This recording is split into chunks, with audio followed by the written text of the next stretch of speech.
ஓம் நமோ நாராயணாய. யூடியூப் நேயர்களுக்கு நமஸ்காரம். இன்னைக்கு அவல் புளியோதரை பண்ண போகிறேன். இது புளி அவல்னு சொல்லலாம், அவல் புளியோதரைன்னு சொல்கிறோம். அவல் இது மாதிரி ரெண்டு கப் அளவு நமக்கு எவ்வளோ தேவையோ அவ்வளோ. மத்தியானம் ஒரு 2 மணி நேரம் முன்னாடி அவலை நல்லா களைஞ்சிட்டு இது மாதிரி ஊற வச்சுக்கணும். இது மாதிரி உதிராக இருக்கணும். அவல் கெட்டி அவல்னு கிடைக்கும். மிஷின் அவல், மெலிஸ் அவல் வாங்கினா நன்னா வராது, குழஞ்சி போயிடும். இந்த மாதிரி கெட்டி அவல் வாங்கினா தான் இது மாதிரி உதிராக இருக்கும். அதை ஊற வச்சு அது மாதிரி வச்சுக்கணும். புளி கொஞ்சம், அதாவது புளியை கொஞ்சம் நீரக்க கரைச்சி தேவையான அளவு புளி, அந்த அவலுக்கு எவ்வளோ தேவை புளியோ அந்த அளவு கரைச்சி வச்சுக்கணும். திரும்ப பாடுறதுக்கு மிளகாய் வத்தல், கடலைப்பருப்பு, உளுத்தம்பருப்பு, கடுகு, மஞ்சப்பொடி, பெருங்காயம் அது எடுத்து வச்சு, உப்பு, வேர்க்கடலையே இந்த மாதிரி பச்சை வேர்க்கடலையே இது மாதிரி கொஞ்சம் நரப்பாக பொடி பண்ணி எடுத்து வச்சுக்கணும். கொஞ்சம் கருவேப்பிலை எடுத்து வச்சுலாச்சு. மஞ்சப்பொடி கடைசியில் போடுறதுக்கு மஞ்சப்பொடி, அந்த புளி காய்ச்சல் புளி கொதிக்கும்போது போடுறதுக்கு புளியோதரை பொடி, அதெல்லாம் ரெடி பண்ணி வச்சுட்டு இதை பண்ணுறதை பார்க்கணும்.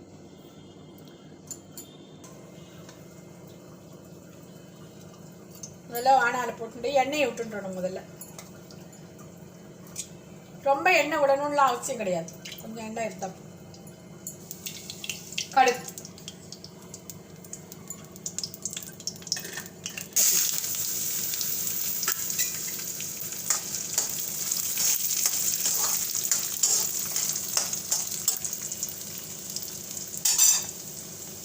பருப்பு செவந்த உடனே பெருங்காயம், மஞ்சப்பொடி ரெண்டையும் போடும். பெருங்காயம் கொஞ்சம் தூக்கலாக போடணும். மஞ்சப்பொடி,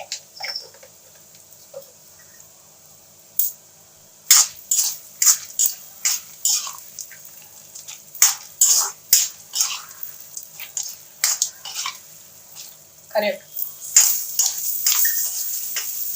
போட்டுட்டு, கருவேப்பிலை போட்டுட்டு இந்த புளி தண்ணி ஊற்றணும்.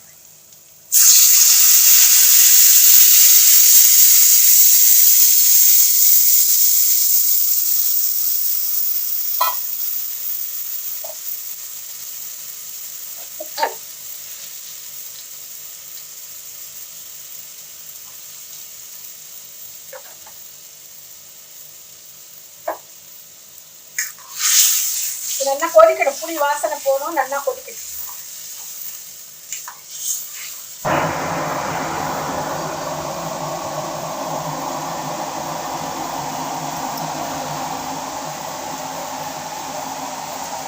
கொதிக்கணும் நல்லா கெட்டியாக கொதிக்கும்போது இந்த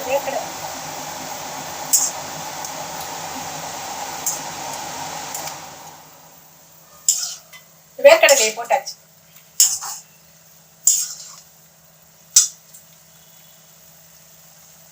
வேர்க்கடலை போட்டுட்டு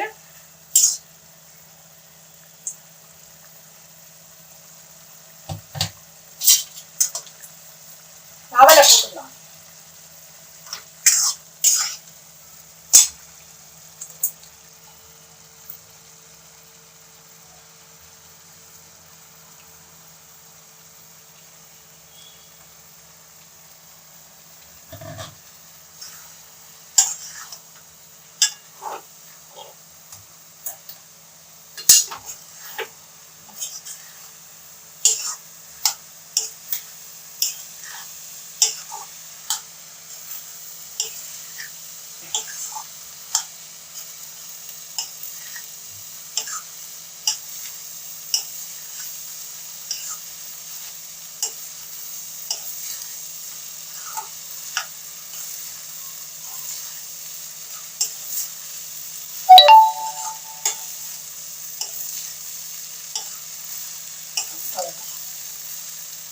அவல் ஊறிதான் இருக்கிறதுனால ரொம்ப கொதிச்சு கலரிண்டு உட்காந்துலாம் இருக்கணும்னு அவசியம் இல்லை.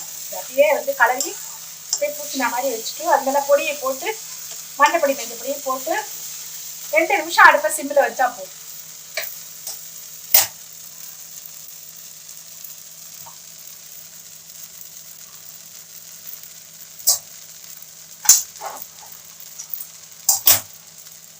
பொடி போடணும். இப்போ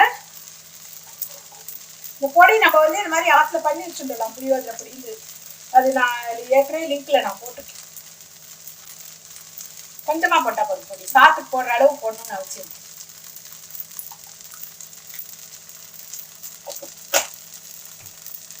மஞ்சப்பொடி மஞ்சப்பொடி மெஞ்சப்பொடி இந்த மாதிரி நிறைய பண்ணி வச்சுக்கோங்க. அவ்வளோதான்.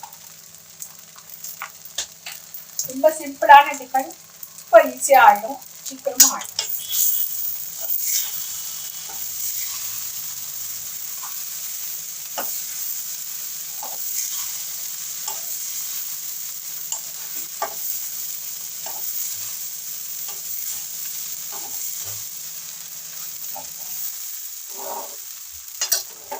இதுக்கு அப்படியே சாப்பிடலாம், தொட்டுக்க வேணுங்கிறவா வெத்தல் பொரிச்சு தொட்டுன்னு சாப்பிடும்.